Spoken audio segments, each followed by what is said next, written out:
Every day around 1,500 flights go from US to Europe. And out of these, most flights across the Atlantic Ocean use only this particular route. It's a sort of invisible highway for airplanes, where all planes fly in front and behind each other at a distance of 60 kilometers. Sideways, their distance is 30 kilometers.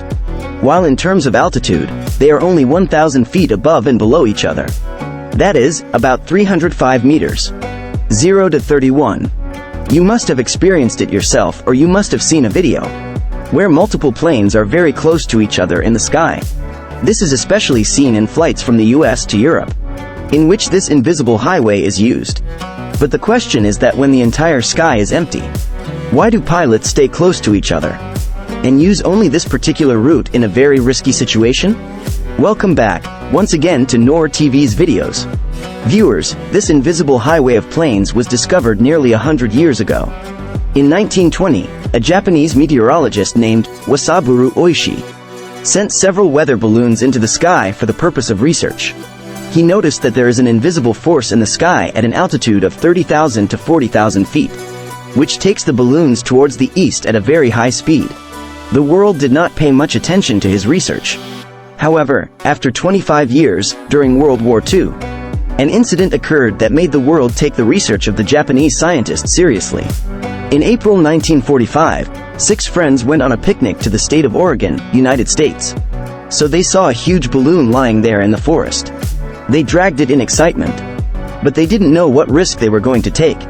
There was a bomb in that balloon which exploded due to shaking, and those 6 friends lost their lives. Similar incidents like this were reported in various parts of the US as well. Upon investigation, it was discovered that these balloons had been launched by Japan, over 10,000 kilometers away, from the other side of the Pacific Ocean. Not just 2 or 4, but Japan had launched around 9,000 balloon bombs, 300 of which landed in their target US. Japan took advantage of Wasaburo Oishi's research to launch these balloons, which reached the US, floating in strong winds. Since then, the tunnel of fast-moving winds at 30,000 to 40,000 feet is referred to as jet streams. Almost the whole year, these winds travel towards the east at a maximum speed of 250 kilometers per hour. They have been noticed in the northern hemisphere, as well as in the southern hemisphere.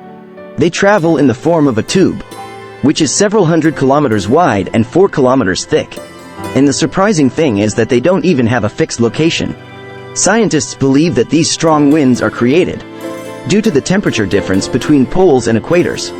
When the warm air from the equator moves towards the poles, it gives rise to jet streams. But if air travels from the equator to the North Pole, it should go from south to north. But why do these jet streams travel from west to east? The main reason for this is said to be the rotation of the Earth. Our Earth is rotating in anti-clockwise direction, i.e. from west to east at a speed of about 1,600 kilometers per hour. In the northern or southern hemisphere, these strong winds must travel towards the poles. But the rotation of the Earth is forcing them to travel from west to east. Now let's come to our main question. For traveling from the US to Europe over the Atlantic Ocean, why do 1,500 planes use only one path in a day? In 1952, airline pilots began to pay attention to jet streams. Just as jet streams are found over the Pacific Ocean, they are also present over the Atlantic Ocean during flights from the US to Europe. During the journey, the pilots deliberately took the plane into the jet streams, because the winds at 250 kilometers per hour were pushing the plane forward. This increased the airplane's speed, reduced turbulence, and notably saved fuel as well. Similarly, if going back to the US from Europe, then the pilots would use any other route, but stay away from the jet streams, because now these winds were in the opposite direction, which had a reverse effect on the plane. Time passed and airlines industry grew rapidly. All pilots have now started using jet streams for traveling eastward. But the biggest problem was the increasing traffic in the jet streams, which could also cause accidents. It used to be the work of air traffic controller IEATC to make the route plan of the flights according to the weather, so that no plane collides with each other within the jet streams. We all know that the radars on the air traffic control tower detect the locations of the planes. On the basis of this location, which plane will fly at what altitude and at what speed. All this can be managed by ATC only after knowing their location. But the problem is that the range of these radars is not that high. It can detect the position of planes within a maximum range of 128 kilometers.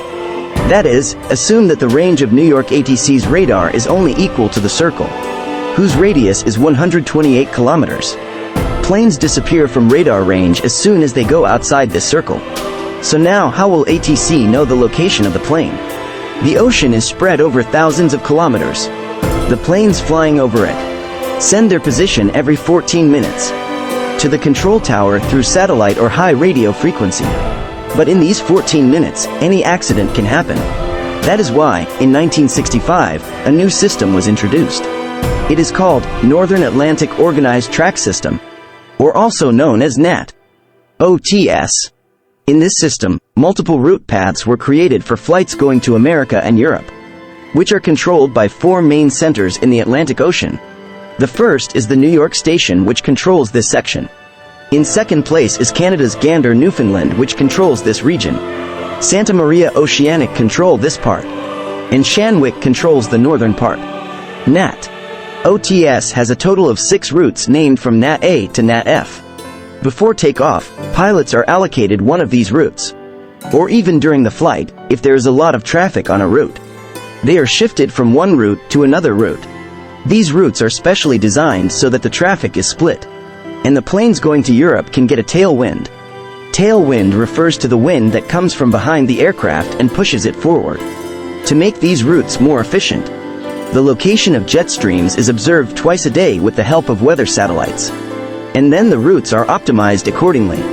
As you can see in this live wind map, it is the USA on the left, Europe on the right, and the entire Atlantic Ocean in the middle. If seen at sea level, the wind speed in the center of the Atlantic Ocean is 22 kilometers per hour. The entire white portion you're seeing is actually the jet stream that extends from the USA to Europe. The 6 routes of NAT OTS are positioned within this jet stream, so that even if the plane's location isn't updated to ATC for 5 or 10 minutes, the autopilot system can maintain its speed, altitude, and latitude according to the conditions of the NAT OTS routes. This is the reason that the planes going to Europe seem to fly only on this route. To confirm this, let's turn to the live plane tracker.